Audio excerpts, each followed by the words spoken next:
Bon, qui n'a jamais reçu un email un peu bizarre, soi-disant de sa banque? Ou un SMS pour un colis qu'on n'attendait pas. Ah oui, ça arrive tout le temps. Et souvent, derrière, il y a un truc pas net. On parle de hameçonnage aujourd'hui, le fameux phishing. Exactement. On va regarder ça de plus près en se basant sur une vidéo assez bien faite qui explique le truc, même techniquement. Oui, et l'idée, c'est vraiment de décortiquer ensemble comment ça marche, cette arnaque, pour mieux s'en protéger, tout simplement. Comprendre les mécanismes pour plus tomber dans le panneau, quoi. Alors, le hameçonnage, si on résume, c'est quoi au juste? C'est une technique d'escroquerie, en fait. Des gens mal intentionnés se font passer pour quelqu'un de confiance. Une banque, un réseau social? Voilà, ou même l'administration parfois, par email, par SMS. Et le but, c'est de nous faire cliquer sur un lien. Un lien qui mène vers un faux site. Exactement. Un site qui ressemble comme deux gouttes d'eau au vrai. Et là, ils essayent de récupérer nos identifiants, nos mots de passe. Les infos bancaires aussi, j'imagine. Carrément, c'est le but principal souvent. Ok. Et comment on fait pour pas se faire avoir alors? Le premier truc, vraiment la base, c'est de vérifier l'expéditeur. Qui envoie cet email? L'adresse email surtout. Oui, l'adresse complète. Pas juste le nom qui s'affiche, parce que ça se modifie facilement. Il faut regarder le nom de domaine, s'il y a des fautes bizarres. C'est vrai que des fois c'est subtil. Et Gmail a ajouté un petit truc récemment, non? Une coche bleue. Ah oui, c'est ça. Une petite icône de vérification pour certaines entreprises, un peu comme sur les réseaux sociaux. C'est un plus, mais faut pas se fier qu'à ça. Tout à fait. Et puis, il y a d'autres signaux, hein. Si une offre a l'air trop belle pour être vraie. Ou si on reçoit un message hyper pressant, inhabituel. Voilà. Un contact non sollicité, un ton un peu bizarre, ça doit alerter. Et surtout, un point hyper important, si le message donne un numéro de téléphone à appeler, Faut jamais le faire. jamais. Surtout pas celui qui est dans le message. Ces numéros y mènent directement aux escrocs. Ah d'accord.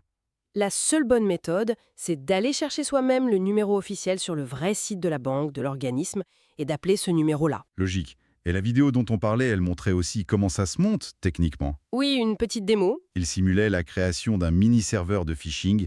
D'ailleurs, ils utilisaient Node.js, je crois, plutôt qu'Apache, pour récupérer les données plus facilement. C'est ça. Et ça montre que, avec des outils web assez courants, quelqu'un qui s'y connaît un peu peut monter ce genre de piège. Relativement vite, ouais. Et la structure du faux site était intéressante. Il y avait la page d'accueil copiée, la page où on met le mot de passe, Classique. mais le truc malin, c'était les fausses pages d'erreur, genre mot de passe incorrect ou la réinitialisation a échoué. Ah oui, pour que ça a l'air crédible. Exactement, pour que la victime pense juste avoir fait une faute de frappe. C'est redoutable comme technique. Dans l'exemple qu'il montrait, la personne mettait son email, genre youtube@je-n'ai-pas-d'email.com, Oui. et son mot de passe, mettons YouTube.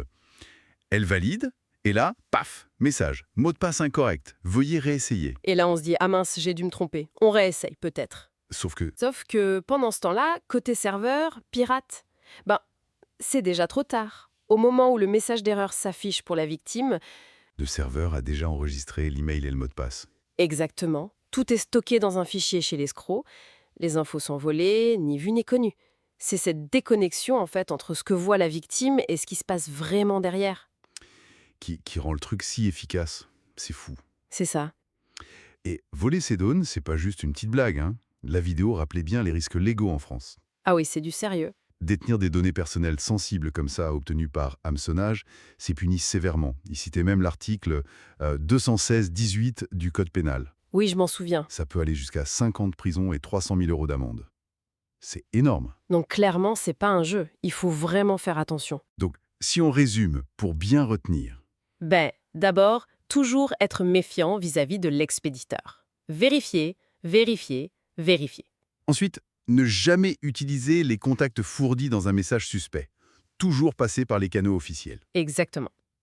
Et comprendre ce mécanisme de fausse erreur qui est là pour nous endormir au moment crucial où on donne nos infos. C'est clair. Et tout ça, ça fait réfléchir un peu plus loin, non?